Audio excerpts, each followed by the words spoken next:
Dua ya kuiombea nchi yetu na kuliombea bunge. Ewe Mwenyezi Mungu mtukufu, muumba mbingu na dunia, umeweka katika dunia serikali za wanadamu na mabunge ya mataifa ili haki yako itendeke. Tunakuomba ibariki nchi yetu, idumishe uhuru, umoja, haki na amani. Umjalie rais wetu Mheshimiwa Dr. Samia Suluhu Hassan hekima, afya njema na maisha marefu, ili pamoja na wanaomshauri wadumishe utawala bora. Utuongezee hekima na busara sisi wabunge wa bunge hili la Jamhuri ya Muungano wa Tanzania, na utupe uwezo wa kujadili kwa dhati mambo yatakayoletwa mbele yetu leo, ili tufanye maamuzi sahihi yenye manufaa kwa watu wote na ustawi wa nchi yetu. Amina.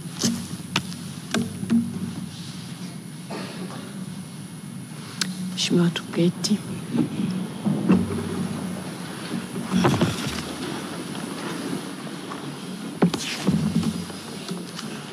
Katibu. Maswali. Maswali, Mheshimiwa Bunge. Tutaanza na ofisi ya Rais TAMISEMI. Mheshimiwa Aziza Sleim Ali, mbunge wa viti maalum, sasa ulize swali lake. Je, serikali ina mpango gani wa kukamilisha ujenzi wa maboma ya zahanati na shule yaliyojengwa kwa nguvu za wananchi Nzega? Swali hili limeelekezwa ofisi ya Rais TAMISEMI na bila shaka naibu waziri Dr. Festo Dugange ataelekea kutoa majibu ya swali hili ambalo limeulizwa na Mheshimiwa Aziza Suleiman Ali, mbunge wa viti maalum. Taja namba ya swali. Namba 55. Kwa niaba ya Mheshimiwa Aziza Suleiman Ali, naomba swali lake namba 55 lipate majibu ya serikali. Mheshimiwa naibu waziri ofisi ya Rais TAMISEMI, Mheshimiwa Festo Dugange, majibu.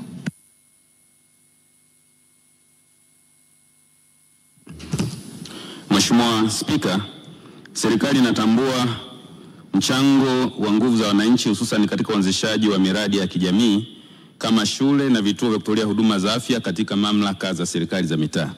Mheshimiwa Spika, katika kipindi cha mwaka wa fedha 2020-2021 hadi 2023-2024, serikali ilipeleka shilingi bilioni 64 kwa ajili ya maboma ya zahanati na shule katika mamlaka ya serikali za mitaa.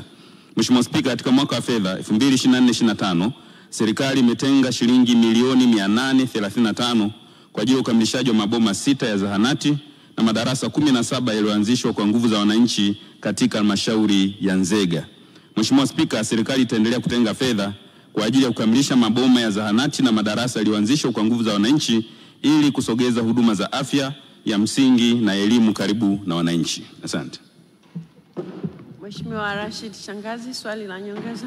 Asante Mheshimiwa Spika, pamoja na majibu mazuri kabisa ya serikali, nina swali moja tu la nyongeza. Kwa kuwa maboma haya mengi yana muda mrefu sana, serikali haioni umuhimu sasa wa kufanya tathmini ya kina na kuweza kubaini maboma yote nchi nzima ili iweze kutenga bajeti kwa wakati mmoja na kumaliza changamoto ya umaliziaji wa haya maboma? Mheshimiwa naibu waziri, majibu. Asante sana Mheshimiwa Spika, ni kweli kwamba wananchi wametikia wito wa serikali na kuchangia nguvu zao kwa ajili ya ujenzi wa maboma ya zahanati na madarasa, na tayari serikali ilishafanya tathmini na kuyatambua na kuyaorodhesha maboma yote ya zahanati na madarasa yaliyojengwa kwa nguvu za wananchi, na kila mwaka wa fedha serikali imekuwa ikitenga fedha kwa ajili ya kwenda kuyakamilisha maboma hayo. Kwa naomba nimhakikishie Mheshimiwa mbunge kwamba serikali itaendelea kutenga fedha kwa awamu ili kukamilisha maboma ambayo yamejengwa kwa nguvu za wananchi. Asante. Mheshimiwa Yahya Masari, swali la nyongeza. Asante sana Mheshimiwa Spika, katika halmashauri ya Itigi yako maboma mengi katika kata karibu zote ya shule lakini na maboma ya zahanati. Je, serikali iko tayari sasa kupeleka pesa katika halmashauri ya Itigi kumalizia maboma haya ambao wananchi walijitolea? Mheshimiwa naibu waziri, majibu. Mheshimiwa Spika, serikali iko tayari kupeleka fedha kwa ajili ya kumalizia maboma ya zahanati na madarasa katika halmashauri ya Itigi, na imekuwa ikifanya hivyo kila mwaka wa fedha, na zahanati kadhaa zimekamilishwa lakini madarasa yamekamilishwa. Nimhakikishie Mheshimiwa Masare kwamba tutaendelea kuweka kwenye bajeti ya kila mwaka ili kukamilisha maboma hayo ya zahanati na shule katika halmashauri ya Itigi. Asante. Mheshimiwa Sofia Hebron Mwakagenda, mbunge wa viti maalum. Je, lini serikali italitengeneza na kulitangaza daraja la Mungu la kihistoria lililopo wilaya ya Rungwe ambalo lipo katika hali ya kutotunzwa? Mheshimiwa Naibu Waziri, majibu. Mheshimiwa Spika, daraja la Mungu lililopo halmashauri ya wilaya ya Rungwe limetokana na mabadiliko asili ya miamba na kulifanya kuwa ni daraja ambalo halikuwahi kutengenezwa na mwanadamu, hivyo kuwa kivutio cha utalii wa ndani na nje ya nchi. Mheshimiwa Spika, kutokana na sababu hiyo, daraja hili haliwezi kutengenezwa kwa njia za kibinadamu, hivyo litaendelea kuwa la asili kama lilivyo, kwani halitumiki kwa shughuli nyingine za kibinadamu isipokuwa kwa utalii pekee. Asante. Mheshimiwa Festo Sanga, swali la nyongeza. Asante Mheshimiwa Spika. Asante serikali kwa majibu mazuri ambayo wameyatoa, lakini huko Rungwe kuna daraja lingine ambalo linaunganisha kati ya Makete na Rungwe, kwa maana kata ya Kigulu na kata nyingine ya Mbigili. Je, serikali ni lini itajenga daraja hilo ambalo kwa kweli linatumika na wananchi wengi, na hadi sasa niseme wazi hicho kijiji cha Kigulu hakijawahi kuona hata gari, lakini wanategemea daraja hilo lijengwe? Ni yapi maelekezo ya serikali hasa kwenye mradi wa bottlenecks ambao umekuwa ukisaidia maeneo kama haya? Mheshimiwa Naibu Waziri, majibu. Asante sana Mheshimiwa Spika, ni kweli kwamba kuna daraja ambalo linaunganisha halmashauri ya wilaya ya Makete mkoani Njombe na halmashauri ya Rungwe mkoani Mbeya, na ni daraja la muhimu sana kwa wananchi wa wilaya ya Makete na wilaya ya Rungwe. Nimhakikishie tu Mheshimiwa mbunge kwamba serikali ilikwisha litambua hitaji la daraja katika eneo hilo, na tunaendelea kutenga fedha kwa ajili ya kwenda kujenga daraja lile ili wananchi wa Rungwe na wa Makete na mikoa Njombe na Mbeya ipate mawasiliano ya hakika zaidi. Asante. Mheshimiwa Naibu Waziri, kwanza sijaelewa kwa nini hili swali lililetwa TAMISEMI badala ya kuelekea utalii. Kwa sababu kwa namna lilivyoulizwa sio daraja la kawaida kama ambavyo majibu yanasema. Sasa sijajua kwa nini lilikuja kwenu TAMISEMI. Nadhani hili swali linapaswa kujibiwa na watu wa maliasili kuliko kujibiwa na TAMISEMI. Kwa sababu linasema je, lini serikali itatengeneza na kulitangaza daraja la Mungu la kihistoria? Nadhani ni ule utengenezaji wa kuliweka katika hali ambayo liendelee kuwepo badala ya kupotea. Sasa sijui kwa nini lilikuja TAMISEMI. Nadhani ni swali lenu maliasili. Kwa hiyo litaletwa kwenu ili muweze nyinyi kulijibu watu wa maliasili. Mheshimiwa Abdalla Dadi Chikota, mbunge wa Nanyamba, swali lake litaulizwa kwa niaba yake na Mheshimiwa Agnes Hokororo. Je, lini serikali itatatua changamoto ya uhaba wa walimu katika halmashauri ya mji wa Nanyamba? Swali hili limeelekezwa ofisi ya Rais TAMISEMI. Changamoto ya uhaba wa walimu katika shule za msingi na sekondari nchini. Katika mwaka wa fedha 2024-2025, serikali imeajiri walimu 15,925 ambapo walimu 27 na mafundi sanifu maabara 2 wamepangwa katika halmashauri ya mji Nanyamba. Mheshimiwa Spika, serikali itaendelea kuajiri walimu na kuwapanga katika shule zenye upungufu katika halmashauri ya Nanyamba. Asante.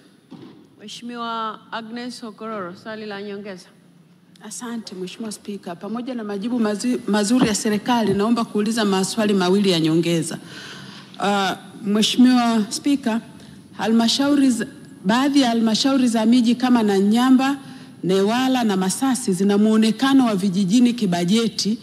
Je, kwa maana ya kuwa na bajeti ndogo. Je, serikali haioni iko haja ya kuweka mgao sawa wa walimu katika halmashauri hizo changa au mpya? B. Mheshimiwa Naibu Waziri keti kwanza. Mheshimiwa Naibu Waziri wa Afya. Mheshimiwa Agnes Hokororo, swali la pili. Asante. Shule ya sekondari Dinyecha ina wanafunzi zaidi ya 818 na kwa kidato cha 5 na cha 6 ni wasichana, lakini ina upungufu mkubwa sana wa walimu wa sayansi. Je, serikali ina mkakati gani wa dharura wa kuwaokoa hawa wasichana, kwa sababu pia kuna mkakati wa kuwafanya wasichana wasome sayansi? Mheshimiwa Naibu Waziri, majibu. Asante sana Mheshimiwa Spika. Mheshimiwa Spika, halmashauri za miji Nanyamba, Masasi na halmashauri nyingine zote kote nchini zinapewa watumishi wa sekta ya elimu kwa maana ya walimu kwa kuzingatia mapungufu ya idadi ya walimu waliopo katika halmashauri hizo na si kwa kuzingatia hadhi kwamba ni halmashauri za mji. Kwa hivyo katika utaratibu wetu wa ajira tumeweka makundi matatu. Kundi la kwanza ni mikoa na halmashauri zenye upungufu mkubwa zaidi wa walimu, lakini kundi la pili zenye upungufu wa wastani, lakini kundi la tatu zile halmashauri na mikoa yenye upungufu mdogo. Kwa ndio mheshimiwa mbunge kwamba kwa halmashauri ya mji haiathiri ikama ya watumishi wanaopelekwa, kwa sababu kigezo ni kujua watumishi wangapi wanahitajika, wangapi wapo, na hivyo tunapeleka kwa kipaumbele kwenye halmashauri zile zenye upungufu mkubwa ikiwepo na Nyamba, Masasi na halmashauri nyingine kote nchini. Lakini pili, kuhusiana na shule ya sekondari ya Dinecha ambayo ina upungufu mkubwa wa walimu wa sekondari kwa maana ya walimu wa sayansi, naomba nimhakikishie tu mheshimiwa mbunge kwamba katika ajira za sekta ya elimu serikali imeweka kipaumbele kikubwa zaidi kwa walimu wa sayansi, na walimu hao wamekuwa wakiajiriwa na kupelekwa kwenye shule zote zenye upungufu mkubwa zaidi wa walimu hao wa sayansi. Kwa hivyo tutahakikisha pia shule ya sekondari Dinecha tunaitazama kwa jicho la karibu ili iweze kupata walimu hao na kuboresha huduma za elimu. Asante. Mheshimiwa Shamsia Mtamba, swali la nyongeza. Nakushukuru sana Mheshimiwa Spika kwa kunipatia nafasi ili niweze kuuliza swali dogo la nyongeza. Tatizo lililopo na Nyamba linafanana kabisa na tatizo lililopo katika jimbo la Mtwara vijijini. Je, ni lini serikali itatatua changamoto ya uhaba wa walimu katika jimbo la Mtwara vijijini? Mheshimiwa Naibu Waziri, majibu. Mheshimiwa Spika, mkoa wa Mtwara na halmashauri zake zote ni moja mikoa 10 ambayo tumeitambua kwamba ni mikoa yenye upungufu mkubwa zaidi wa watumishi wa sekta zote, ikiwemo sekta ya elimu, ikiwemo halmashauri ya Mtwara vijijini. Naomba nimhakikishie mheshimiwa Asia kwamba halmashauri yako ni moja ya halmashauri ambazo zimewekewa kipaumbele, na kila ajira za kila mwaka tumekuwa tukipeleka watumishi wengi zaidi, na tutaendelea kufanya hivyo ili kuweza kupunguza pengo la walimu katika halmashauri hiyo. Asante. Mheshimiwa Minza Simon Mjika, mbunge wa viti maalum, sasa ulize swali lake kwa niaba yake. Je, serikali ina mpango gani wa kujenga miundombinu ya maji mashuleni ili kuepuka milipuko ya magonjwa? Swali hili linatolewa majibu na ofisi ya Rais TAMISEMI. Namba 58 lipate majibu. Mheshimiwa Naibu Waziri, majibu. Mheshimiwa Spika, shule 5311 za sekondari zina vyanzo vya maji vya uhakika, ambapo shule zenye maji ya bomba ni 2960, visima shule 1217 na wanaovuna maji ya mvua ni shule 1134. Aidha, shule 20509 za msingi zina vyanzo vya maji ya uhakika, ambapo shule zenye maji ya bomba ni 10965, visima shule 4966 na shule zinazovuna maji ya mvua ni 4578. Mheshimiwa Spika, mikakati ya serikali ya kujenga miundombinu ya maji shuleni ili kuepuka milipuko ya magonjwa ni pamoja na kuhakikisha kuwa kwanza, ujenzi wa shule mpya unajumuisha miundombinu ya maji inayohusisha kuvuna maji ya mvua, kuunganisha na mifumo ya mamlaka za maji na kuchimba visima. Pili, ujenzi wa miundombinu ya vyoo unajumuisha miundombinu ya maji tiririka. Na tatu, kutumia sehemu ya fedha ya ruzuku ya uendeshaji wa shule kukarabati miundombinu ya maji. Asante. Mheshimiwa Esther Midimu, swali la nyongeza. Nakushukuru Mheshimiwa Spika kwa kunipa nafasi niweze kuuliza swali la nyongeza. Je, ni lini sasa serikali itapeleka hiyo miundombinu ya maji katika mashule yaliyobaki? Mheshimiwa Naibu Waziri, majibu. Asante sana Mheshimiwa Spika, serikali inaendelea na zoezi hili ni endelevu la kuboresha miundombinu ya maji katika shule zetu katika mkoa wa Simiyu na katika mikoa yote kote nchini. Kwa hivyo nimhakikishie Mheshimiwa mbunge na waheshimiwa wabunge wote kwamba tutaendelea katika kila bajeti ya mwaka kutenga fedha kutoka vyanzo mbalimbali kwa ajili ya kuboresha huduma za maji katika shule zetu. Asante. Mheshimiwa Grace Tendege, swali la nyongeza. Asante sana Mheshimiwa Spika kwa kunipa fursa ya kuuliza swali la nyongeza. Nini mkakati wa serikali kuhakikisha kwamba shule zinazojengwa sasa zinawekewa miundombinu ya uvunaji wa maji ya mvua ili kuzisaidia ziweze kupata maji safi na salama? Mheshimiwa Naibu Waziri, majibu. Asante sana Mheshimiwa Spika, mkakati wa serikali ni kwamba tumetoa maelekezo na mwongozo rasmi kwamba shule zote zinazojengwa lakini pia vituo vya huduma za afya lazima kwanza viwe na miundombinu ya kuvuna maji ya mvua, ikiwemo kufunga gata kwenye majengo yote, lakini kuchimba visima kwa ajili ya kuhifadhi maji ya mvua. Kwa hiyo zoezi hilo linafanyika na shule zote kwa mfano za mikoa 26 za wasichana zote zina miundombinu hiyo mahususi kwa ajili ya kuvuna maji. Yaani shule ambazo zimejengwa hivi sasa za SEQUIP zimeendelea pia kuwekewa miundombinu ya maji, na zoezi hili ni endelevu. Mheshimiwa Spika, tutaendelea kulisimamia kuhakikisha watoto wetu wanapata maji ya uhakika katika shule zao. Asante sana Mheshimiwa Naibu Waziri kwa majibu yako kwa maswali ya waheshimiwa wabunge. Wizara ya Nishati, Mheshimiwa Hamis Yusuf Musa, mbunge wa Kwahani, sasa ulize swali lake. Je, lini serikali itainufaisha Zanzibar katika matumizi ya nishati ya gesi kutumika kwenye magari? Swali hili limeelekezwa Wizara ya Nishati na Naibu Waziri anaelekea kutoa majibu ya swali hili. Mheshimiwa Spika, mwezi Februari 2022, serikali kupitia Shirika la Maendeleo ya Petroli Tanzania, yani TPDC, iliingia makubaliano ya ushirikiano na Shirika la Maendeleo ya Petroli Zanzibar, yani ZPDC, ambapo kupitia ushirikiano huo masuala mbalimbali yamekuwa yakifanyika ikiwemo kubadilishana ujuzi na utaalamu. Katika ushirikiano huu, suala la kupeleka gesi asilia Zanzibar ni mojawapo ya ajenda kuu. Pande zote mbili bado zinaangalia namna bora ya kufikisha gesi asilia Zanzibar ili iweze kupatikana kwa bei rafiki kwa watumiaji. Asante Mheshimiwa Spika. Mheshimiwa Hamis Yusuf Musa, swali la nyongeza. Asante sana Mheshimiwa Spika kwa majibu mazuri ya serikali. Pamoja na majibu mazuri hayo na swali moja la nyongeza pamoja na ushauri. Swali langu liko hivi: je, serikali imejipangaje katika kutoa elimu juu ya matumizi ya gesi katika magari visiwani Zanzibar?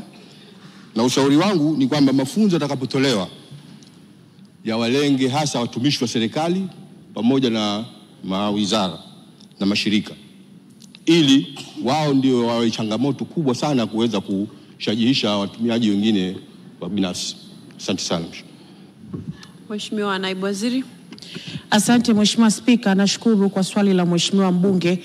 Kama ambavyo nimetangulia kusema, tutaendelea kushirikiana na wenzetu wa ZPDC kwa sababu tayari tuna mashirikiano, basi na hilo na lenyewe tutalichukua kwa ajili ya kufanya kazi kwa pamoja na wao waweze kulichukua na kulifanyia kazi kwa upande wa Zanzibar. Asante Mheshimiwa Spika.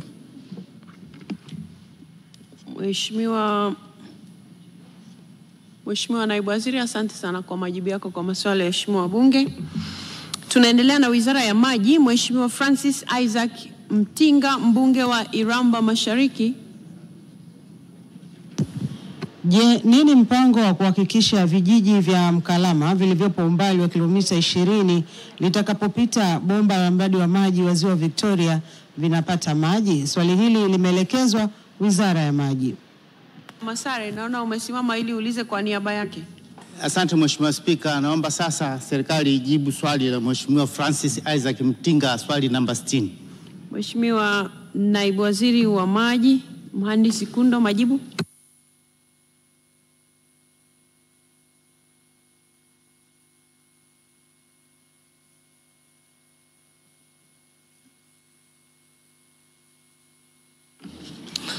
Mheshimiwa Spika, serikali inaendelea na upembuzi yakinifu na usanifu wa kina wa mradi wa kutoa maji Ziwa Victoria kwenda mikoa ya Singida na Dodoma unaotarajiwa kukamilika mwezi Juni 2025.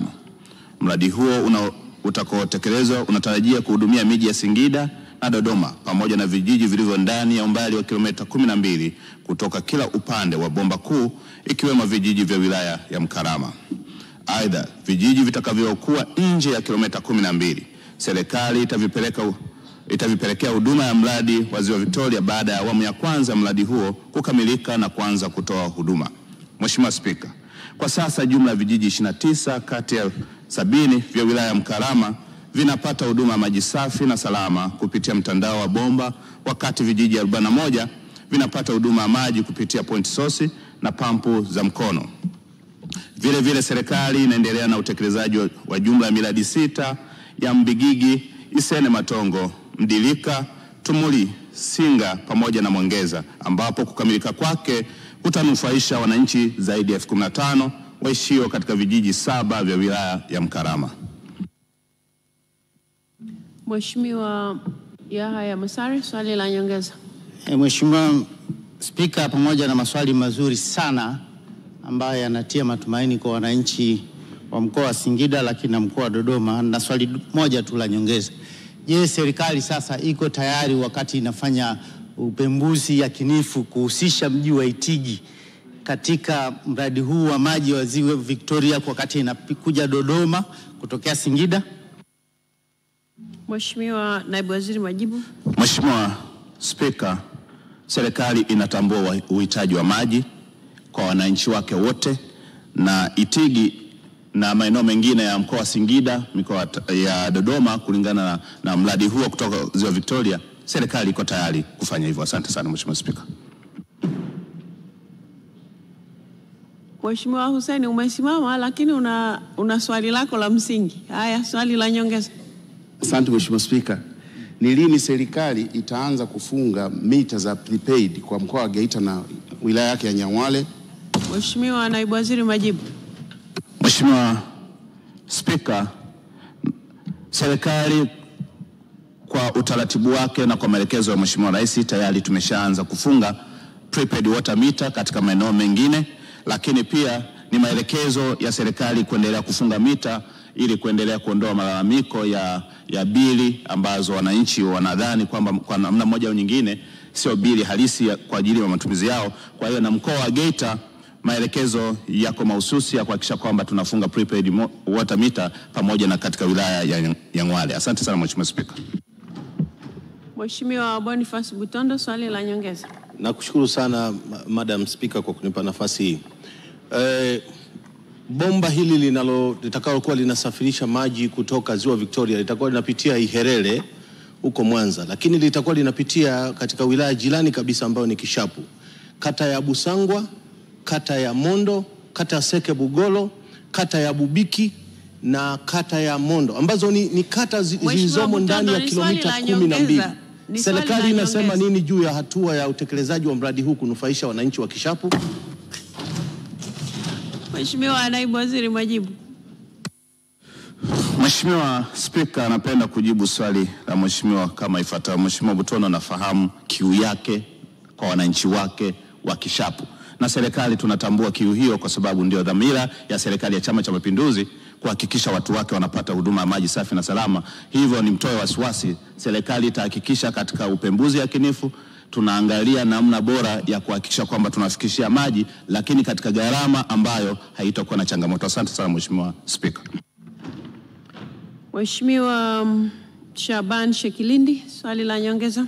Nakushukuru Mheshimiwa Spika. Mheshimiwa Spika, nashukuru serikali imetupa bilioni 1 na milioni 800 kwa ajili ya kujenga mradi wa maji. Lakini mradi wa maji ule bomba zake zimechoma moto na mtu huyo aliyechoma moto anajulikana. Je, nini kauli ya serikali ya watu wanaohujumu miundombinu ya maji kwa makusudi? Mheshimiwa Naibu Waziri, majibu. Mheshimiwa Spika, kwanza nisikitike kwamba hili ni kosa kama makosa mengine ambapo wanatakiwa kuchukuliwa hatua za kisheria, na sisi kama Wizara ya Maji, watu wote wanahujumu miundombinu, huduma zetu na hata michakato ya ujenzi wa huduma za maji kwa wananchi wetu, serikali haitosita kuchukua hatua kwa mujibu wa sheria ambayo inaongoza maeneo haya. Asante sana Mheshimiwa Spika. Mheshimiwa Kasalali Mageni, swali la nyongeza. Nashukuru Mheshimiwa Spika. Mradi wa kupeleka maji ya bomba kutoka Ziwa Victoria katika jimbo la Sumve kupitia kata ya Mantale na Malia umekuwa ukisuasua kutokana na kucheleweshwa malipo kwa mkandarasi. Je, serikali haioni umuhimu wa kumlipa kwa muda mkandarasi huyu ili mradi huu ukamilike kwa muda kama ilivyopangwa? Mheshimiwa Naibu Waziri, majibu. Mheshimiwa Spika, serikali tunatambua uhitaji wa wakandarasi wetu kulipwa na kuendelea kutekeleza miradi hii ili iweze kukamilika kwa wakati na iweze kutoa huduma ya maji ambayo imetarajiwa. Na natambua kwamba mradi huu wa Ziwa Victoria kwa upande wa Sumve Mantale tunatambua kwamba Mheshimiwa Mageni amekuwa akiupigania sana, na sisi tulishapokea hati za madai na tayari tumeshazipeleka Wizara ya Fedha kwa ajili ya malipo ili mkandarasi aweze kuharakisha utekelezaji wa mradi huo. Asante sana Mheshimiwa Spika. Mheshimiwa Japhet Ngailonga Hasunga, mbunge wa Vwawa, sasa ulize swali lake. Je, lini mradi wa maji wa Ichenjezia, Hasamba, Nwansana, Vwawa hadi Ilolo utakamilika na kuanza kutoa maji ya uhakika? Swali hili limeelekezwa Wizara ya Maji. Wa mtandao wa maji Vwawa Mlowo pamoja na mradi wa ukarabati wa vyanzo vya maji Mwansana na Mlowo. Utekelezaji wa mradi huo wa Vwawa Mlowo umefikia wastani wa 79%, wakati mradi wa ukarabati wa Mwansana Mlowo umefikia wastani wa 94%. Tayari baadhi ya maeneo ya Mlowo Forest, Izira, Saganoti, Malenje, Segelea, Mbimba, Ilolo, Shule na Mlea yameanza kupata huduma ya maji kupitia mradi huo. Mheshimiwa Spika, miradi hiyo inatarajiwa kukamilika mwezi Mei 2025 na kunufaisha wananchi wapatao 36,744 waishio kwenye maeneo ya Hasamba, Ilowo, Vwawa, Ichenjezia, Mlowo Mabatini, Mlowo Mjini, Tazara, Kiwandani, Ichenjezia, Isangu, Hansanga, Mlowo Forest, Izira, Saganoti, Malenje, Segelea, Mbimba, Ilowo, Shule na Mlea. Mheshimiwa Hasunga, swali la nyongeza. Asante Mheshimiwa Spika. Kwanza nashukuru sana kwa majibu ya serikali mazuri, lakini nayo maswali mawili ya nyongeza. Swali la kwanza, kwa kuwa wakandarasi wote wawili wa Mwansana hadi Vwawa na wa Ichenjezia hadi Vwawa kwa muda mrefu walikuwa wameshaondoka site na wameacha kutekeleza ule mradi, nini kauli ya serikali kuhakikisha kwamba hawa wakandarasi wanarudi kazini ili waweze kutekeleza mradi huo? Swali la pili, kwa kuwa suluhu ya muda mrefu tulikubaliana na serikali na ikatoa fedha zaidi ya bilioni 7 ni kuleta mradi wa maji kutoka Mafumbo kuja kuungana na huu mradi ili kuweza kutatua tatizo la maji, ni lini mradi huu wa maji wa Mafumbo utakamilika? Mheshimiwa Naibu Waziri, majibu. Mheshimiwa Spika, nashukuru kwa swali zuri la Mheshimiwa Hasunga na kwa kazi nzuri ambayo anaendelea kuifanya katika jimbo lake, na hakika amekuwa mwakilishi mwema na kazi kweli anaifanya. Lakini Mheshimiwa Spika, kwa upande wa kandarasi ambao wameondoka site, Mheshimiwa Waziri wa Maji Juma Hamid Aweso alimwelekeza Mheshimiwa Katibu Mkuu Injinia Mwajuma waziri kuhakikisha anakaa na hawa wakandarasi na kuangalia namna bora zaidi ya kwenda kuhakikisha kwamba jambo hili linatatuliwa, na hata kama wana madai basi madai hayo yatawafuata wakati wakiwa wanaendelea na utekelezaji wa miradi hiyo, kwa sababu tunatambua umuhimu mkubwa wa miradi hii kukamilika ili iweze kuwasaidia wananchi. Lakini vile vile kwa upande wa swala la pili, Mheshimiwa Spika, mradi wa Mafumbo ni mradi wa kimkakati na ni mradi ambao unakuja kuleta suluhisho la kudumu katika jimbo la Mheshimiwa Hasunga, na sisi serikali tunaendelea kuhakikisha kwamba jicho letu aliondoki pale kuhakikisha kwamba mradi huu unakamilika. Lakini Mheshimiwa Spika, mradi huu ulikuwa na changamoto 2-3, lakini tunaelekea kuzikamilisha, na zitakapokamilika mtiririko wa fedha na kasi ya ufanyaji wa kazi hiyo itakuwa ni kubwa, na hatimaye kazi hii itakamilika na wananchi wa eneo hilo watapata huduma ya maji safi na salama na yenye utoshelevu. Asante sana Mheshimiwa Spika. Waheshimiwa wabunge, moja kwa moja kwenye swali. Mheshimiwa George Malima, swali la nyongeza. Ni lini serikali itakamilisha ujenzi wa mradi wa maji wa Kisokwe, Idiro, Mazaya ulioko mji wa Mpwapwa? Mheshimiwa Naibu Waziri, majibu. Mheshimiwa Spika, ni serikali inatambua uhitaji wa ukamilishaji wa miradi mingi inayoendelea, na miradi chini ya Wizara ya Maji zaidi ya 1000 nchi nzima, miradi ya kimkakati, miradi ya kitaifa, mabwawa na kadhalika. Lengo letu ni kuhakikisha kwamba ndani ya mwaka huu wa fedha ifikapo Oktoba, basi miradi hii iwe imekamilika, ikiwemo na miradi ambayo Mheshimiwa mbunge ameitaja. Asante sana Mheshimiwa Spika. Mheshimiwa Mashimba Mashauri Ndaki, swali la nyongeza. Nakushukuru Mheshimiwa Spika.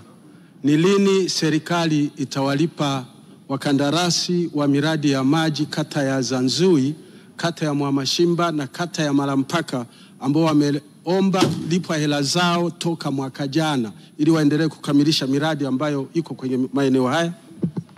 Mheshimiwa Naibu Waziri, majibu.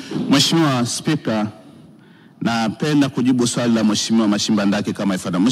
Mheshimiwa Mashimba Ndaki, nitumie fursa hii kumpongeza sana, kwanza kwa ushirikiano anaotupatia Wizara ya Maji, lakini pili kwa kutoa ushirikiano tunapokuwa na miradi ndani ya jimbo lake, na tatu kwa namna ambavyo anatekeleza ilani ya uchaguzi ya Chama cha Mapinduzi. Mheshimiwa Spika, ni kweli kabisa kumekuwepo na madai ya wakandarasi katika wilaya ya Maswa, lakini tumekuwa tukilipa hatua kwa hatua, na mpaka sasa madai ambayo ameshayaleta wameshayaleta wakandarasi kutoka Maswa tayari Katibu Mkuu ameshapeleka Wizara ya Fedha kwa ajili ya kupata idhini ya malipo ili waweze kuendelea na mradi huo na ukamilike kwa wakati. Asante sana Mheshimiwa Spika. Mheshimiwa Condestas Chale, swali la nyongeza. Mheshimiwa Spika, nakushukuru sana kwa kunipatia nafasi. Mheshimiwa Naibu Waziri, tunakushukuru sana, ulifanya ziara kwenye jimbo la Momba tarehe 14 mwezi wa kwanza mwaka huu.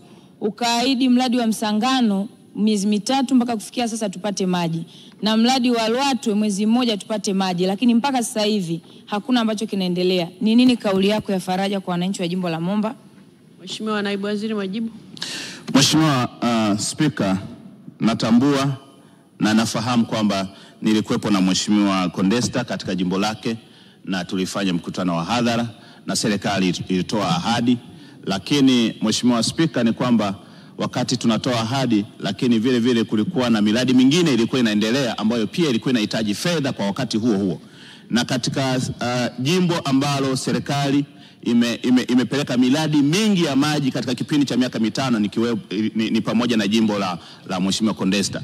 Mheshimiwa Spika, tunapokea changamoto hii na tutaendelea kuifanyia kazi kuhakikisha kwamba ahadi ya serikali kwa wananchi ni lazima itekelezwe, na sisi Wizara ya Maji tuko tayari kuhakikisha kwamba tunachukua hatua kali kwa viongozi wetu ambao tumewapa majukumu ya kutekeleza ili waweze kutekeleza kwa wakati na wananchi wapate huduma ya maji safi na salama. Asante sana Mheshimiwa Spika. Mheshimiwa Suma Fiandomo. Asante Mheshimiwa Spika kwa kunipa swali dogo la nyongeza. Je, ni lini mradi wa maji wa Kiwila ambao unategemewa sana na wananchi wa Mbeya Jiji pamoja na Mbalizi, mkataba wake ilikuwa uishe mwezi huu tarehe 3 mwezi huu wa 4. Sasa je, ni lini wananchi wa Mbeya Jiji watakamilishiwa mradi huo, ukizingatia kauli kubwa ya Mama Samia Suluhu Hassan ni kumtua ndoo mama kichwani? Naomba majibu wana Mbeya Jiji wasikie pamoja na Mbalizi. Asante. Mheshimiwa Naibu Waziri, majibu. Mheshimiwa Spika, napenda kujibu swali la nyongeza kama ifuatavyo. Natambua kwamba na serikali inatambua umuhimu wa mradi huu wa Kiwila. Ni mradi mkubwa, nimeshaenda kuutembelea, nimeona, lakini pia tunafahamu kabisa kwamba wakati tunaanza kufanya kazi kulikuwa na baadhi ya changamoto kwenye sosi kule kwenye intake ambapo ndio iliyochelewesha, lakini tunafahamu kabisa kwamba huu mradi ndio mwarobaini wa wana Mbeya na jiji la Mbeya, na serikali tumejizatiti kuhakikisha kwamba mradi huu unakamilika kwa wakati ili wananchi wa jiji la Mbeya waweze kupata huduma ya maji safi na salama. Asante sana Mheshimiwa Spika. Mheshimiwa Naibu Waziri, hapo kwenye wakati hapo mmeshaongeza muda gani? Miezi 6, mwaka, miaka miwili? Mheshimiwa Spika, ili serikali itoe jibu la uhakika, naomba tulifanyie kazi halafu tutamrejea muuliza swali. Asante sana Mheshimiwa Spika. Asante sana. Mheshimiwa Fred Atupele Mwakibete, swali la nyongeza. Asante sana Mheshimiwa Spika kwa kunipa nafasi kuuliza swali la nyongeza. Ni lini serikali itakamilisha miradi inayojenga katika bonde la Mwakaleli hususan kata za Luteba, Isange, Kandete na Mpombo? Mheshimiwa Naibu Waziri, majibu. Mheshimiwa Spika, miradi hiyo iko ndani ya muda wa mkataba na tunaamini kwamba mpaka kufikia kwa mujibu wa mkataba jinsi ambavyo umesainiwa na miradi hiyo itakuwa imekamilika. Asante sana Mheshimiwa Spika. Mheshimiwa Margaret Mwanza Sita, swali la nyongeza. Asante sana Mheshimiwa Spika kunipa nafasi na mimi niulize swali la nyongeza kama ifuatavyo. Kutokana na shida kubwa ya maji tulionayo Urambo, je, ni lini maji yatafika kutoka Lake Victoria? Mheshimiwa Naibu Waziri, majibu. Mheshimiwa Spika, napenda kujibu swali kama ifuatavyo. Mheshimiwa Simwanza Sita, Margaret Simwanza Sita, natambua namna ambavyo anawapambania wana Urambo, na tunatambua kwamba mradi huu ni extension ya mradi wa Ziwa Victoria uliogharimu bilioni 680, lakini pia tunatambua huu ni mradi wa extension ya kwenda Urambo, Sikonge pamoja na Kaliua, ambapo una jumla ya package ya bilioni 143, lakini pia mradi huu umefikia zaidi ya 50%, na sasa tunatarajia kwamba kabla mradi haujakamilika tumetoa option ya kuhakikisha kwamba maeneo mengine yanaweza kuanza kupata huduma ya maji wakati mradi ukiwa unaendelea. Kwa hiyo nimtoe hofu, tayari mainjinia wetu wanafanyia kazi maelekezo haya na wananchi wataanza kupata maji safi na salama kutoka Ziwa Victoria. Asante sana Mheshimiwa Spika. Mheshimiwa Naibu Waziri, asante sana kwa majibu yako kwa maswali ya Mheshimiwa Bunge. Wizara ya Afya, Mheshimiwa Kabula Enoch Shitobela, mbunge wa viti maalum. Swali lake litaulizwa kwa niaba yake na Mheshimiwa Neema Rugangira. Je, lini serikali itatoa majibu ya tafiti zilizofanywa kanda ya Ziwa kubaini visababishi vya kansa iliyokithiri? Swali hilo limeelekezwa Wizara ya Afya na litajibiwa na Mheshimiwa Naibu Waziri Molel. Mheshimiwa Spika, serikali imefanya utafiti wa kina nchi nzima wa kusaidia kutambua kuwa ni saratani zipi zinazoongoza katika kanda ya Ziwa na kubaini kuwa ni saratani ya kibofu cha mkojo, saratani ya mji wa uzazi wa kina mama, saratani ya damu, macho na figo ndio zinazoongoza.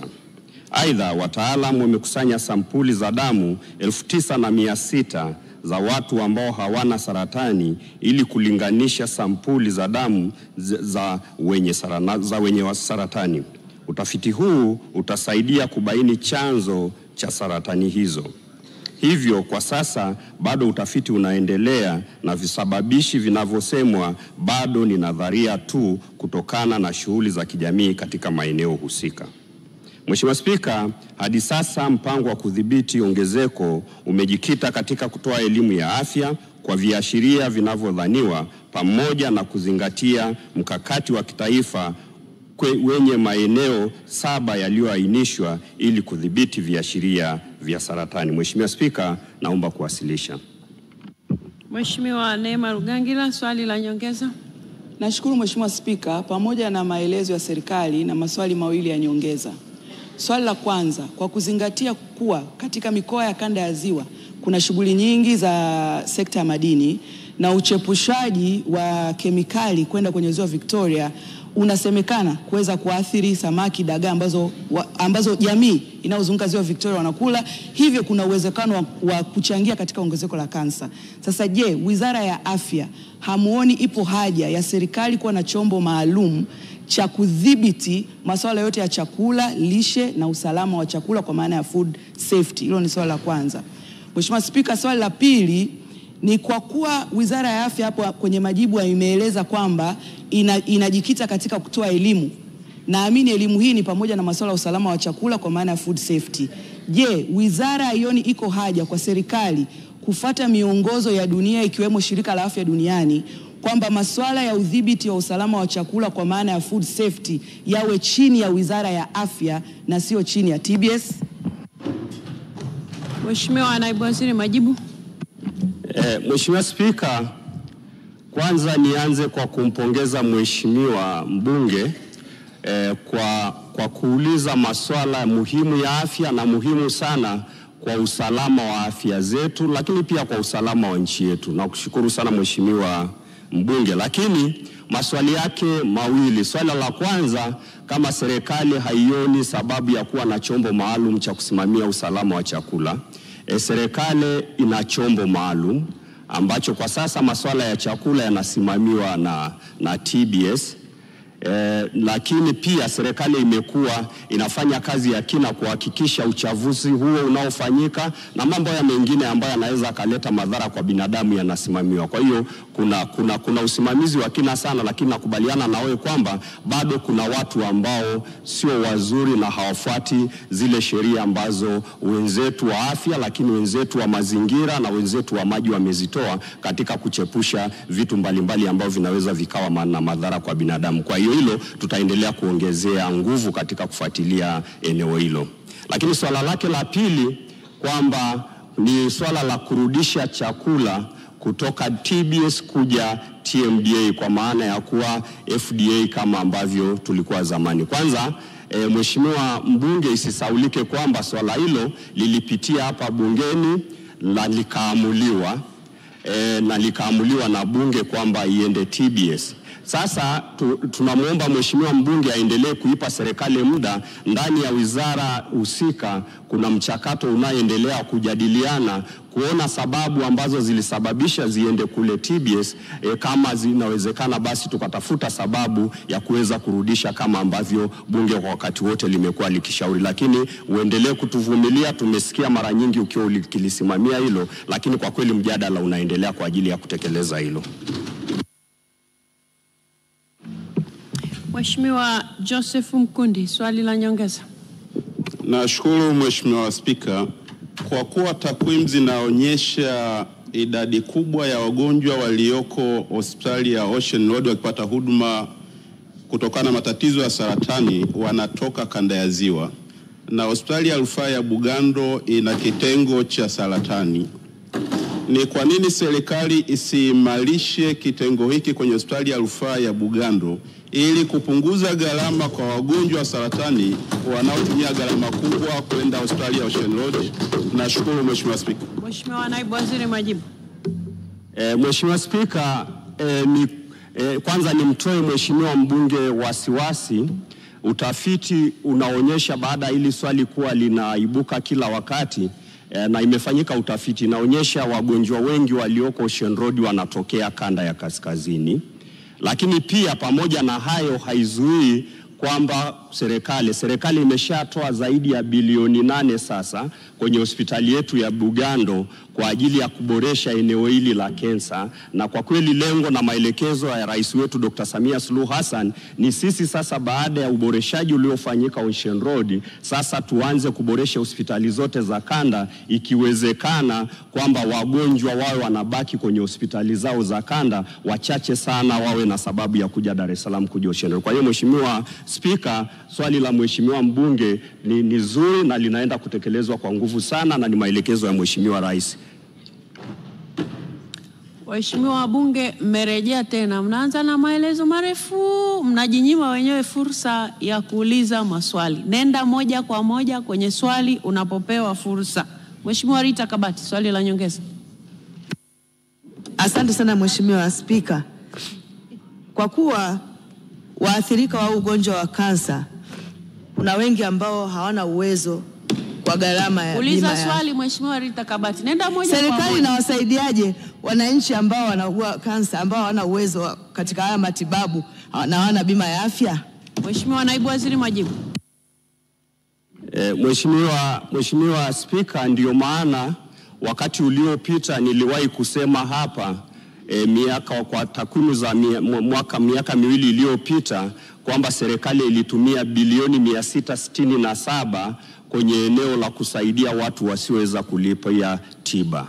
Lakini ni kweli pia kwamba ni ukweli pamoja na kutumia bilioni 667 bado haijaweza kuwasaidia wote waliohitaji kupata hiyo huduma. Kwa hiyo ndio maana tumekuja na bima ya afya kwa wote, lakini tutaendelea kuongeza nguvu kwenye hilo. Na ndio maana tunasisitiza sana mapato ya ndani na utalii tiba. Tunaposisitiza utalii tiba, ina maana watu wanaotoka nje kuja kutibiwa, wanapoacha fedha ndani, basi hizo fedha zinaenda kusaidia watu ambao hawajiwezi kama hao ambao Mheshimiwa Kabati amesema.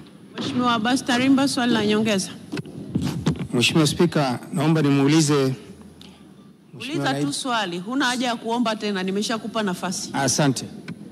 Nitaka kujua, kuna taarifa kwamba mashine za PET scans zipo pale Ocean Road.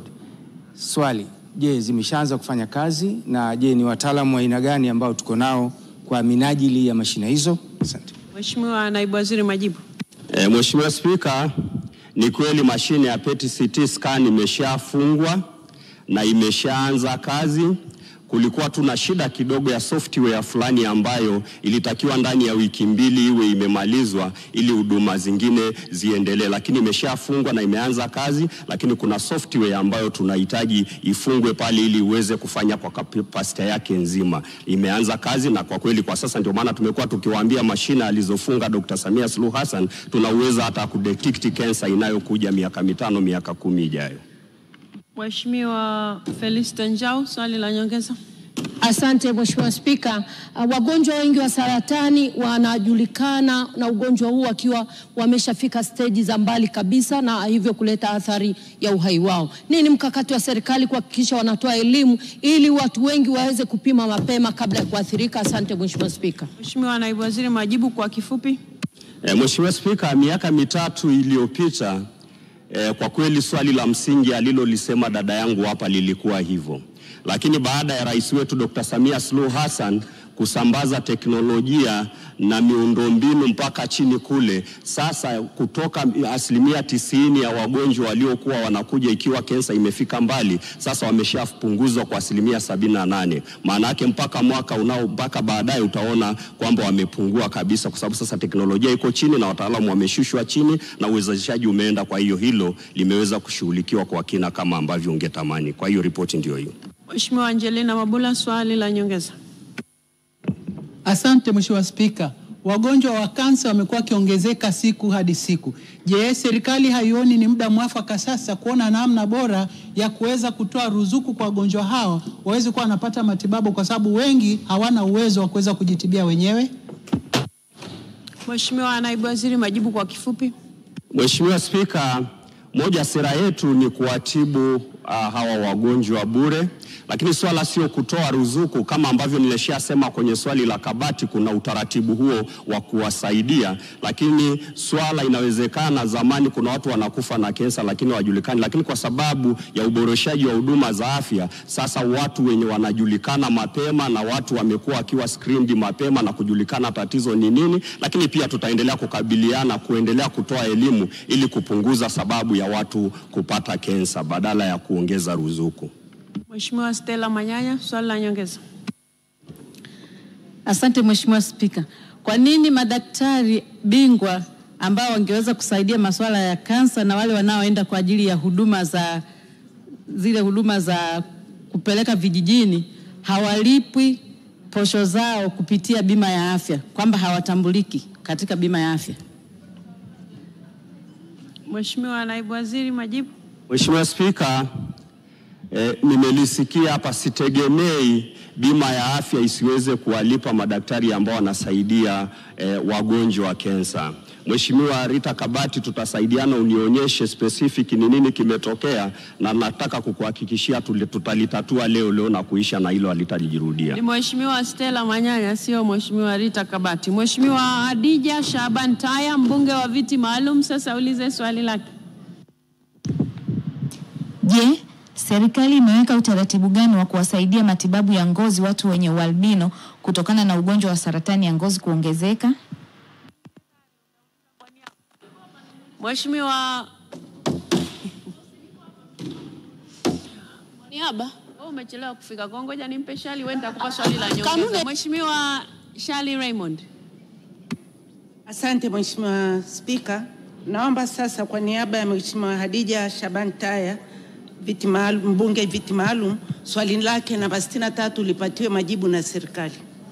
Mheshimiwa Naibu Waziri, majibu. Mheshimiwa Spika, serikali inatambua changamoto wanazokabiliana nazo watu wenye ualbino. Serikali imechukua hatua kadhaa kusaidia matibabu ya kinga ya saratani ya ngozi kwa watu wenye ualbino kwa kutekeleza yafuatayo. Moja, kuanzisha vituo maalum vya uchunguzi na matibabu ya saratani ya ngozi katika hospitali mbalimbali nchini ili kuhakikisha watu wenye ualbino wanapata huduma hizo kwa urahisi. 2, kuimarisha upatikanaji na usambazaji wa vifaa kinga ikiwemo mafuta maalum ya kujikinga na jua ambayo yamejumuishwa kwenye bidhaa za afya zinazoagizwa na Bohari Kuu ya Dawa, yani MSD. 3, serikali imeandaa mpango kazi wa taifa wa haki na ustawi wa watu wenye ualbino unaolenga kuboresha hali ya maisha ya watu wenye ualbino kwa kuimarisha huduma za afya, elimu na ulinzi dhidi ya saratani ya ngozi. Mheshimiwa Spika, naomba kuwasilisha. Mheshimiwa Shali Raymond, swali la nyongeza. Swali la kwanza. Ualbino unatokea kutokana na wazazi wa aina mbili kuwa na zile chromosomes za aina fulani. Je, elimu inatolewaje ili watu hao sasa wasiende tena kukutana au kuoana ili waongezeke kwa kasi? Hilo ni la kwanza. Swali la pili. Kwa kuwa vifaa hivyo umevitaja, eneo linalofahamika zaidi ni hospitali ya KCMC. Je, inawezekana sasa kutoa vifaa hivyo kwenye hospitali za rufaa na kushusha kwenye vituo vya afya hadi kwenye dispensaries? Mheshimiwa Naibu Waziri, majibu. Mheshimiwa Spika, kwanza nimpongeze Mheshimiwa mbunge kwa namna ambavyo amekuwa akifanya kazi nzuri sana kwenye wilaya zetu sisi wabunge ambao tunatokea mkoa wa Kilimanjaro. Tunakushukuru sana dada yangu kwa jinsi ambavyo unawahudumia kina mama kwenye hili eneo lako. Lakini swali lake la kwanza kwamba kuhamasisha watu ambao wana uwezekano wa kupata mtoto albino wasioane, hilo ni gumu kidogo kwa sababu wanaanza kupendana hata kabla ya kuanza kupima mambo mengine.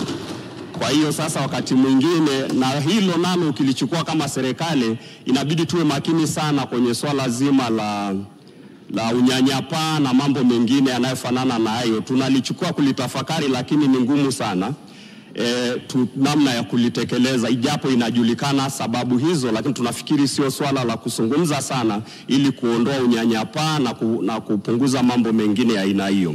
Lakini swali lake la pili, anasema KCMC. Kwanza nitumie fursa hii kwa kuipongeza KCMC.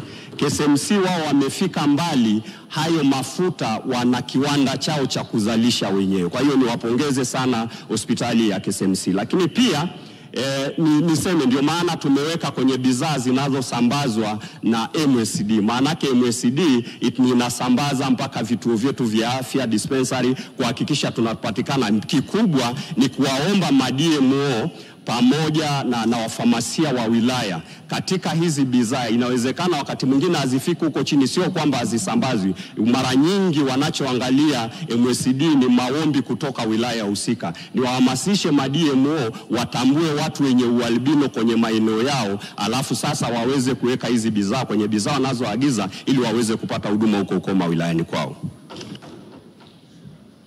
Mheshimiwa Esther Bulaya, swali la nyongeza. Huna? Okay. Haya, Mheshimiwa Sashisha Mafue, swali la nyongeza. Je, serikali iko tayari kufanya mabadiliko ya mwongozo wa utoaji wa huduma za afya ili kuruhusu huduma za watu wenye ualbino lakini watu walemavu vifaa vyao viweze kupatikana kwenye ngazi ya wilaya na vituo vya afya? Mheshimiwa Naibu Waziri, majibu. Mheshimiwa Spika, kwanza hilo ni swali zuri sana. Hilo kwanza alihitaji kubadilisha sheria, liko obvious kulingana na uwezo wa kituo husika. Kwa hiyo mimi nachosema kwa waganga wetu wa mikoa na waganga wetu wa wilaya ni kwamba watizame matatizo hayo ya watu wenye albino pamoja na walemavu kulingana na uwezo wa kituo, ihakikishe kwamba vifaa husika vinapatikana kwenye eneo husika. Mheshimiwa Halima Mdee, swali la nyongeza. Nashukuru Mheshimiwa Spika.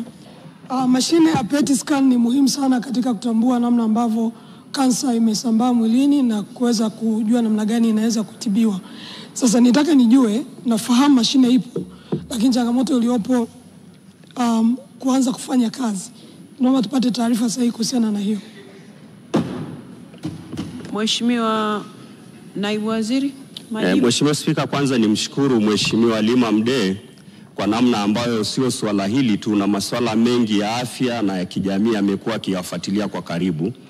Lakini nimwambie PET scan ipo kweli, lakini tulikuwa unazungumzia human resource ambao wataziendesha kweli. Sasa hivi tunao, lakini hawatoshi, na sasa hivi tunavyozungumza kupitia Dr. Samia Scholarship kuna watu zaidi ya 8 wako nje wanasoma kwa ajili ya kurudi kutoa huduma zinazofanana na hizo, na software ambayo ilikuwa nayo ni tatizo imeshafanyiwa kazi. Tunategemea baada ya muda itakuwa imefungwa vizuri na huduma hiyo itatolewa kwa 100%, ambayo sasa ilikuwa inatolewa kwa 80% ya capacity ya mashine yenyewe. Mheshimiwa Naibu Waziri, asante sana kwa majibu yako kwa maswali ya Mheshimiwa Bunge. Wizara ya Katiba na Sheria, Mheshimiwa Cecil David Mwambe, mbunge wa Ndanda, sasa ulize swali lake. Je, serikali haioni haja ya kutafsiri upya sheria Intoxication Liquors Act ya mwaka 1968 ili kutoa fursa kwa wakulima wa korosho kupata kipato kwenye gongo ya Mabibo? Swali hilo limeelekezwa katika Wizara ya Katiba na Sheria na linajibiwa na Mheshimiwa Naibu Waziri, Mheshimiwa Sagini. Sheria ya Intoxicating Liquors Act inaweka utaratibu wa kuwasimamia watengenezaji na wauzaji wa pombe za asili. Kwa mujibu wa sheria hiyo, mtu yeyote anayekusudia kutengeneza au kuuza pombe ya asili anapaswa kuomba leseni kwa mamlaka husika ya serikali za mitaa. Aidha, kwa mujibu wa sheria hii, gongo sio miongoni mwa pombe za asili kwa maana ya local liquor kama inavyotafsiriwa katika kifungu cha 3 cha sheria husika. Mheshimiwa Spika, pombe aina ya gongo, machozi ya simba, moshi au umeme kama inavyotafsiriwa na kifungu cha 2 cha sheria ya kudhibiti utengenezaji wa pombe za asili sura 384 Traditional Liquor Control of Distillation Act, inaweza kutengenezwa ikiwa mtengenezaji ana leseni inayotolewa kwa mujibu wa kifungu cha 19 cha sheria ya kudhibiti pombe za asili sura 384. Leseni hiyo hutolewa na waziri mwenye dhamana ya viwanda. Aidha, ni kosa la jinai kuzalisha pombe ya asili ikiwemo gongo bila leseni. Hivyo wakulima wa korosho wanao nafasi ya kujiongezea kipato kupitia gongo ya Mabibo ikiwa wataomba leseni ya kuzalisha pombe hiyo kutoka wizara husika. Mheshimiwa Cecil Mwambe, swali la nyongeza. Mheshimiwa Spika, kwanza nishukuru kwa majibu mazuri kabisa ya serikali kuhusiana na swala hili, kwa sababu limekaa hapa mbele yetu na utakuwa shahidi kwa muda mrefu sana tukilijadili, na malengo ni kwamba kuongeza ile value chain ili wakulima wa korosho waweze kujipatia mapato. Serikali sasa iko tayari kutoa elimu kwa wakulima wa korosho kutokana na sheria hii. Mheshimiwa Naibu Waziri, majibu. Mheshimiwa Spika, ni kweli serikali iko tayari kupitia Wizara ya Viwanda na Biashara. Mara kadhaa tumemsikia waziri akitoa ufafanuzi hapa. SIDO wanayo idara ya elimu kwa ajili ya kutumia teknolojia inayoweza kuongeza thamani katika mazao mbalimbali yanayozalishwa na wananchi wetu. Kwa hiyo wakulima wa jimbo lako wanaweza wakatumia fursa hiyo ili kujiimarisha, wakafanya kitu ambacho kinakubalika kwa mujibu wa sheria. Asante Mheshimiwa Spika. Mheshimiwa Naibu Waziri, asante sana kwa majibu yako kwa maswali ya Mheshimiwa Bunge. Wizara ya Mali Asili na Utalii, Mheshimiwa Zaitun Saif Swai, mbunge wa viti maalum, swali lake litaulizwa kwa niaba yake na Mheshimiwa Husna Sekiboko. Je, lini TANAPA watatumia vizuri fursa za misitu walionayo kunufaika na biashara ya carbon kama nchi nyingine zinavyonufaika? Swali hilo limeelekezwa kwenye Wizara ya Maliasili na Utalii na litapatiwa majibu na Mheshimiwa Naibu Waziri Danstan Kitandula.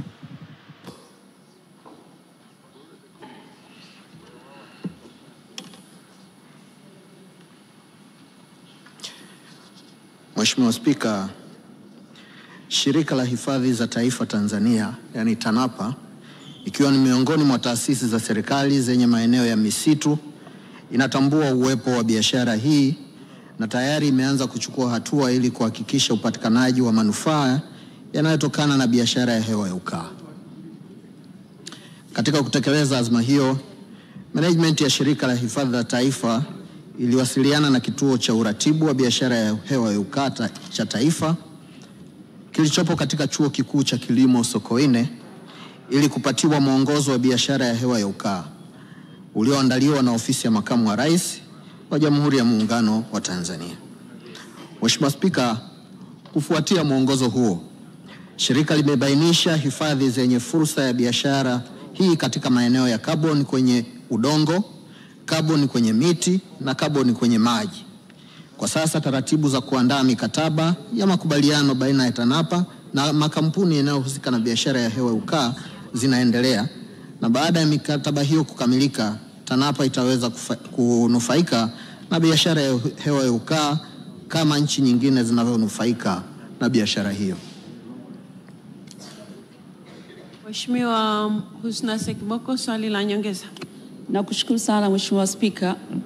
Ni lini serikali itaanza utekelezaji wa mkakati madhubuti wa kutumia misitu iliyopo katika Mlima Meru mkoani Arusha kwa ajili ya uwekezaji wa biashara hii? Lakini Mheshimiwa Spika, swali la pili ni kwa namna gani mkakati huu wa serikali utakwenda kunufaisha wananchi wa mkoa wa Tanga katika milima ya Usambara na Amani? Nashukuru sana. Mheshimiwa Naibu Waziri, majibu. Mheshimiwa Spika, naomba kujibu maswali mawili ya nyongeza ya Mheshimiwa mbunge, yote mawili kwa pamoja kama ifuatavyo. Mheshimiwa Spika, biashara hii ni biashara mpya ambayo inafanyika katika level ya kimataifa. Tunachofanya kama nchi kwa sasa ni kuhakikisha tunakuwa na umakini mkubwa katika kuweka sawa mambo yetu ndani, ili mikataba hii tutakapoingia na makampuni haya ya kimataifa isije ikawa ni tatizo kwetu kama nchi, isipokuwa iweze kutunufaisha. Maeneo ya Mlima Meru ni eneo ambalo ni urithi wa taifa. Tusipokuwa makini katika mikataba yetu, tunaweza kujikuta tumekabidhi haki ya kumiliki maeneo hayo kwa watu wachache, na sisi mwisho wa siku tukashindwa kuyatumia kunufaika kwa njia nyingine. Kwa hiyo naomba waheshimiwa wabunge tuwe na subira wakati serikali inachukulia jambo hili kwa umuhimu mkubwa, ili mikataba hii isije kuwa janga, iwe ni mikataba ya kuleta manufaa kwa taifa letu. Mheshimiwa Dr. Kimei, swali la nyongeza. Asante Mheshimiwa Spika. Ninafikiri hii subira tunayoambiwa tuvute, tunapoteza fursa ya kupata mapato kutokana na chanzo hiki. Kuna nchi nyingi tayari zinafanya biashara hii. Kwa nini watu wetu wasiende kujifunza na tukapata fedha? Vijiji vyetu kule Mvunjo havikosa nani SGR, social corporate responsibility kutokana na biashara hii. Mheshimiwa Naibu Waziri, majibu. Mheshimiwa Spika, tuna utajiri wa maarifa katika nchi yetu, na ndio maana tunasema subra yavuta heri. Wataalamu wetu wamekwisha kwenda kujifunza kwenye nchi nyingine. Tumeona makosa ambayo wenzetu wameyafanya, na katika kujifunza huko ndio maana Tanzania imekuwa nchi ya kwanza katika Afrika kuwa na mwongozo thabiti wa kufanya biashara hii. Nimesema sasa hivi taasisi zetu zinaandaa mikataba itakayotuwezesha tusiingie kwenye matatizo. Naomba tuwe na subira ili tutoke vizuri kwenye jambo hili. Mheshimiwa Waziri wa Ofisi ya Makamu wa Rais, Muungano na Mazingira, Mheshimiwa Masauni. Mheshimiwa Spika, nakushukuru. Pamoja na majibu mazuri ya Mheshimiwa Naibu Waziri, naomba kuongezea maswali ya nyongeza kama ifuatavyo. Mheshimiwa Spika, ni sahihi kwamba kwenye biashara kaboni kuna fursa pana sana ambayo inaweza ikasaidia nchi yetu kuweza kupata fedha, lakini kusaidia pamoja na jitihada za kidunia kupambana na mabadiliko ya tabia nchi. Lakini kuna hatua kadhaa ambazo serikali zimechukua katika kufanikisha hilo, hasa tukitilia maanani. Mheshimiwa Spika, nasema ni sahihi kwamba kwenye biashara kaboni kuna fursa kubwa sana inayoweza kusaidia nchi yetu kupata fedha, lakini kupambana na changamoto ya mabadiliko ya tabia nchi. Na ni sahihi kwamba bado kama taifa hatujatumia vya kutosha fursa hiyo. Kwa hiyo katika kuchukua hatua, serikali imefanya ifuatayo. Kwanza, katika bunge lililopita, Mheshimiwa Spika, kama utakavyokumbuka, wakati tumepitisha mabadiliko ya sheria ya mazingira, kwa mara ya kwanza tuliweza kukitambua kituo cha kuratibu biashara carbon kilichopo Morogoro kisheria, na hivi sasa tuko katika hatua za kukiimarisha kituo hicho kwa maana ya kuweza kuunda bodi na management ili kiweze kufanya majukumu yake vizuri. Lakini hali kadhalika hivi siku chache zilizopita, Mheshimiwa Spika, tuliunda kamati ya wataalamu ya kushauri namna bora ya kuweza kufaidika na biashara hii. Lengo ni kuhakikisha kwamba uwekezaji katika maeneo yote muhimu, ikiwa miradi mikubwa kimkakati na maeneo ambayo bado yana fursa na ya kuweza kufaidika na biashara hii, tunaweza kuitumia vizuri. Kwa hiyo Mheshimiwa Spika, niungane na Mheshimiwa Naibu Waziri kuomba Waheshimiwa wabunge wanasubira wakati serikali imejipanga vizuri kuhakikisha kwamba katika muda mchache unaokuja tuweze kunufaika na biashara hii katika maeneo yote yenye fursa katika biashara katika eneo hilo. Nakushukuru Mheshimiwa Spika. Tarimo, swali la nyongeza. Nashukuru sana Mheshimiwa Spika kwa nafasi ya kuuliza swali la nyongeza. Kwa sababu serikali iko kwenye utaratibu sasa wa kukamilisha hiyo sheria na miongozo, wapo tayari sasa kuhakikisha kwamba hayo manufaa yatakayopatikana yatashirikisha halmashauri ambazo zimezunguka misitu hiyo. Kwa mfano msitu wa Rau pale Moshi, huko ndani ya Moshi na ndio anauchunga. Wako tayari sasa kwamba hayo manufaa yatumike na halmashauri pia? Mheshimiwa Waziri. Mheshimiwa Spika, serikali ipo tayari. Haya. Mheshimiwa Rehema Migila, swali la nyongeza. Mheshimiwa Naibu Waziri, kuna mbunge mwingine kasimama pale. Mheshimiwa Rehema Migila, swali la nyongeza. Mheshimiwa Spika, nikushukuru. Mheshimiwa Spika, pamoja na majibu ya serikali kusema kwamba wanasubiri mikataba, tayari wilaya ya Tanganyika wameshaanza kufanya biashara hii ya hewa ukaa, na sisi kama halmashauri ya wilaya ya Kaliua tumekwenda hivi juzi kujifunza kuhusu uvunaji wa hewa ukaa. Sasa je, hawa wilaya Tanganyika wanatumia mikataba gani ambayo haiwezekani kutumika kwenye wilaya zingine? Mheshimiwa Waziri, majibu. Mheshimiwa Spika, napenda kujibu swali la... Huyu ni naibu waziri, yule ni waziri. Ama nimesema naibu waziri? Changamoto ni kwamba akiwa amesimama waziri inabidi nimtambue waziri. Kwa hivyo ndio maana nimeita Mheshimiwa Waziri, maana huyu ni naibu waziri, yule aliyosimama waziri. Ulikuwa naona ongea. Basi uniwie radhi, lakini nilimtambua Mheshimiwa Waziri kwa sababu nilimuona amesimama. Haya, Mheshimiwa Waziri. Mheshimiwa Spika, napenda kujibu maswali nyongeza ya Mheshimiwa wabunge kama hivyo. Mheshimiwa Spika, kwanza nilizungumza kwamba sheria ipo tayari. Bunge lililopita sheria imepitishwa. Lakini hali kadhalika kanuni ilikuwepo kabla hata sheria haijatungwa, ambayo imeeleza namna ambavyo halmashauri zetu zinapata faida kiasi gani na serikali inapata kiasi gani. Na ndio maana kama alivyozungumza Mheshimiwa mbunge, kule wilaya Tanganyika wanapata mgao kulingana na kanuni hiyo iliyopo sasa hivi.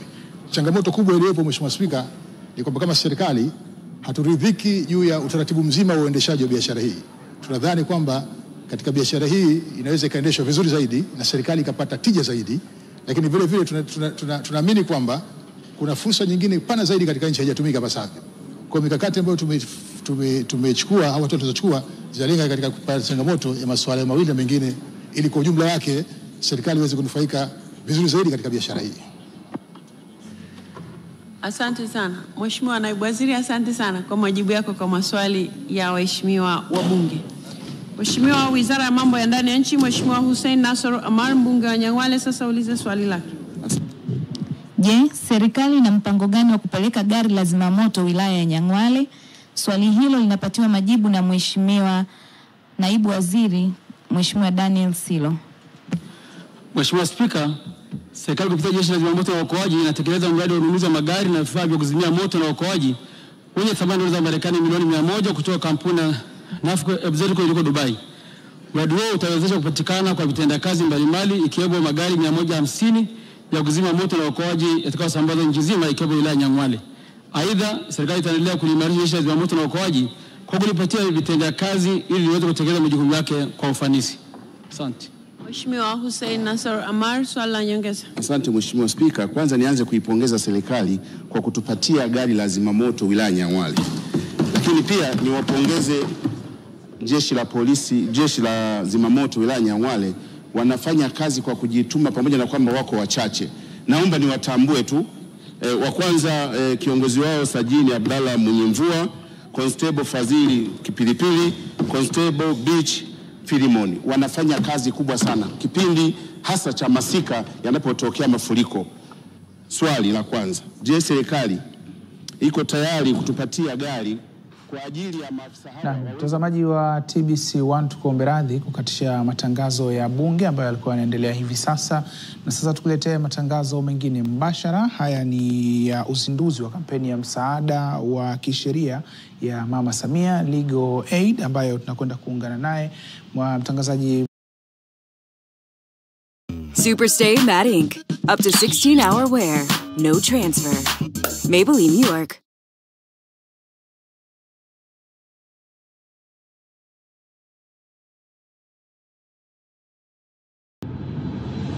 Nisalimie hapa nisingerudi.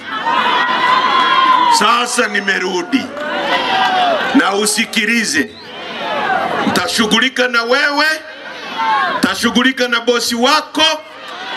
Kwa sababu nyie ni miongoni mwa watu mnaohusika kuharibu sana nchi hii. Na nitakufundisha kushughulika na wewe katika aina ya kukufundisha.